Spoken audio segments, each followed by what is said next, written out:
was drinking with a few friends. A few people went to bed, me and someone else left. I took the keys to a car to go and get more drink. I went back out again to do another run for other substances, and I went to overtake someone, didn't leave enough room and smashed it in the back of them, took off without phoning anyone, any police, or nothing. I got back to where we were all drinking.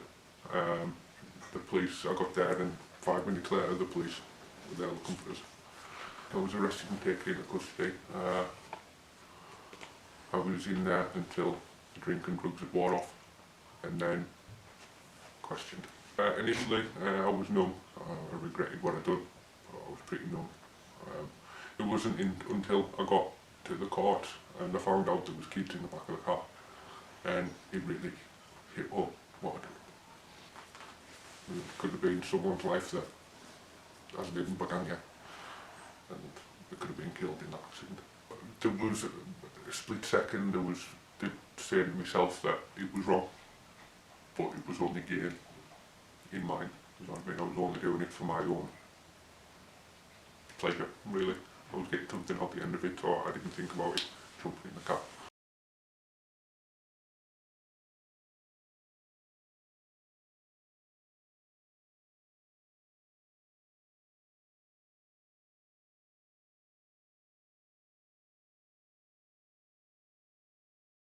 Initial thoughts after the accident was there was myself, my daughter and my grandson, and we were all fine. The car was damaged, but we were okay. So perhaps if things had turned out a lot differently, I might not be sitting here now. But because we all came out okay, and I thought, well, initially the anger was set in, and I thought, this person who did this to me, how did he have the right? Why did he do it? Why did he choose me on that particular day? All these thoughts went through my mind. But then I thought, well, at the end of the day, it was a mistake that didn't cause me that much anguish, and I needed to put closure on it for myself. Mm-hmm. So when I met the young man, I felt as though it gave me closure. When we first met, obviously I didn't know what he looked like, excuse me, and vice versa, and we looked at each other, and it was so emotional we had to put a hold on the interview. It was really hard. Mm-hmm. So when we started to speak again, I could see so much remorse in his eyes, and I thought, this is a young man who I could see he was sorry. I knew it, I could tell. He seemed to speak to me from his heart, and I would say I was a really good judge of character, and I seen the goodness in that young man, and I really believed he deserved a second chance. How difficult was it for you to come forward with this thing? Initially it was, but then when I thought about it and realised that I could get closure, I thought it was a good idea. Personally, as I said, my family were very reluctant, didn't know the trauma that I was going to go through. And to be fair, when we met each other, it was traumatic, very, but it's helped me. I've now discovered that this person isn't the evil, horrible, nasty person that was set out to get at me and my family on that day. He made a mistake. And today we met again, and it was much easier, and the young man has got his life together. So it's been a win-win for both of us.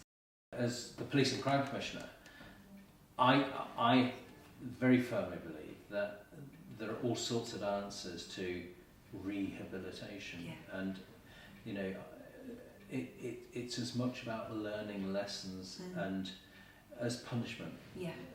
Because punishment, as parents, we know doesn't always work the way that you would want it to. So do you think that this will have had an impact to change behaviour? Oh, without a doubt, because now it wasn't just a crime. This young man now knows a person, and there's an emotional connection. Yeah. So he's got the memory of our meeting and our first meeting and our reactions together. Mm-hmm. he's got that memory to live with. I've met once, face to face. We talked about everything. Yeah, it was pretty emotional. It was, I don't know, getting a lot of things off my chest with the victim, seeing that I'm not the person that I was then, sure that I was changed and that I was sorry. I didn't want. Yeah, I just wanted to explain, really, and apologise. I didn't know if I was going to get, if it was going to be accepted, but it was worth a try. Luckily it was. Let us put life into perspective. It's too short. Something could have gone wrong that night. I could have killed myself or someone else. And it made me change. I had to change. It was going to be me or someone else dead. Restorative justice is one of the tools in the bag for dealing with crime of all sorts, actually. And I think the answer to policing and setting standards is there's no one single answer.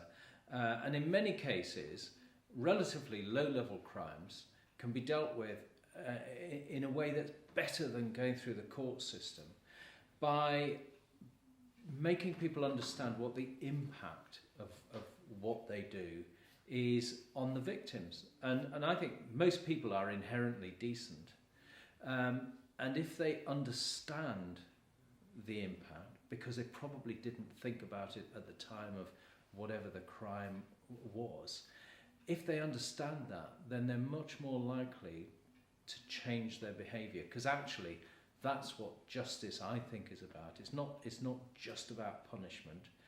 It's about changing behaviour and trying to build a world where actually we all get on better and look out for each other. So that's why I think restorative justice is a powerful tool.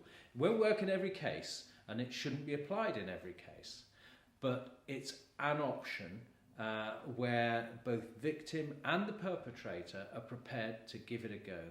And we have seen that in some cases it works really well, and it brings closure as well to victims. And that's important too, because sometimes when the victim is able to speak to the person who has done whatever it may have been to them, they get a sense that actually they've learned their lesson and they won't do it again. And so I think there's all sorts of potential benefits. As I say, it's not the answer, but it is one tool, and it's definitely a useful one to have in the armoury.